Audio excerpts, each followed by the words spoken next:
Majlis pada hari ini, majlis dengan segala hormatnya mempersilakan yang berusaha. Sebenarnya dulu semalam kami pergi ke balai kerana ada seseorang yang kita sangkakan adalah Zalina. Jadi kami pun pergi dan kami bertemu juga dengan keluarga Zalina di balai di Shah Alam kerana wanita itu dijumpai di Sentul. Namun selepas saya berkomunikasi dengan dia dan saya melihat dia sendiri, itu bukanlah Zalina. Dan lagi seorang yang mereka katakan berlegar-legar di Shah Alam itu pun bukan Zalina.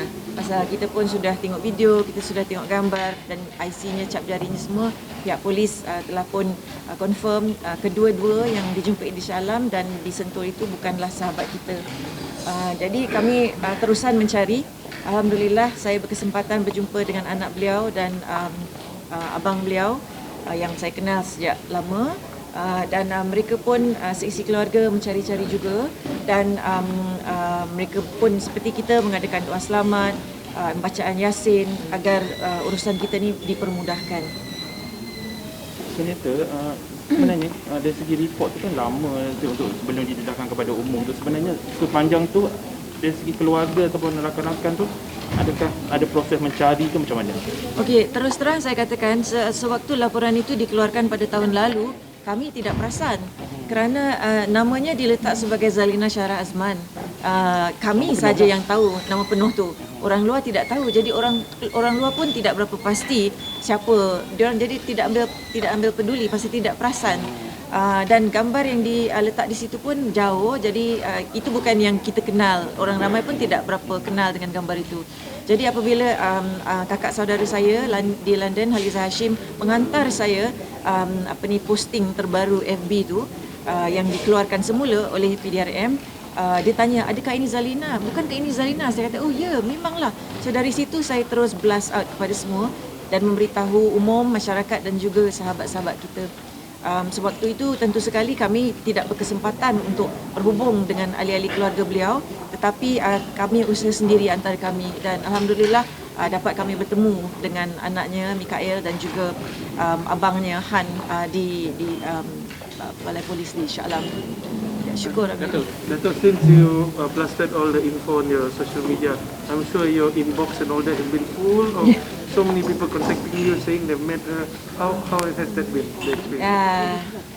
It's been crazy because everybody has been messaging me all the while. Saya bersyukur yang semua orang begitu prihatin, semua rakyat Malaysia prihatin. Namun begitu saya pohon juga kepada mereka supaya mengambil gambar dan mengambil video supaya kita tahu di mana lokasi dan adakah itu sahabat kami. Seperti kita jelas tahu, Zalina telah pun hilang dari pandangan mata kita sejak November yang lalu. Jadi kita semua sebagai sahabat-sahabat media tentu sekali merasa bersalah kerana ianya berlaku in our watch, especially on my watch. So ini adalah sesuatu yang saya sukar untuk terima kerana saya terlepas pandang sahabat saya hilang. Kita semua terlepas pandang. Justru saya akan berterusan mencari beliau, tidak kiralah berapa lama, berapa jauh. Sungguh pun saya sibuk, saya akan sentiasa keep in touch and try to find out.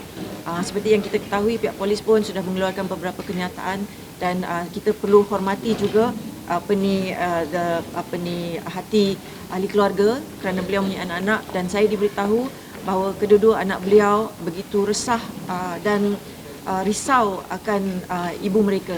Jadi ini adalah sesuatu yang saya belum pernah memberitahu sesiapa, tetapi setelah bertemu dengan anak beliau dan juga abang beliau, mereka memberitahu bahawa keluarga begitu resah dan amat risau, dan anak-anak beliau terutamanya begitu rasa mereka pun tidak tahu di mana mau mencari ibu mereka. So the family is actually very worried, the children especially. So saya harap Zalina di mana-mana Zalina berada supaya menghubungi kita semua. Pergilah ke balai polis terdekat atau hospital. Pergilah dan beritahu, hai, saya Zalina Azman dan saya perlukan bantuan. So it's not easy for all of us, dan saya pasti untuk kalian semua juga. Tetapi kita dalam kesukaran kita untuk menerima kenyataan yang sahabat kita sudah hilang, saya rasa yang berat lagi untuk memikulnya adalah anak-anak dan keluarga beliau. So kita perlu, everybody, I need your help to look out for her. If you hear her, if you see her, or if you know anything about her, to please tell me. I don't know whether she is around. Some people, ada orang tanya pada saya, adakah kamu ingat yang Zalina masih hidup? Saya kata saya seorang optimis. Saya akan terus mencari sahabat saya. Jadi saya kata sekiranya beliau hidup, saya akan berterusan mencari. Namun begitu sekiranya beliau tidak ada, saya seperti saya kata, kalau beliau di lautan, saya pohon ditimbulkan. Sekiranya beliau di peluk bumi, saya pohon diberitahu pada kita arah di mana kita boleh mencari sahabat kita itu.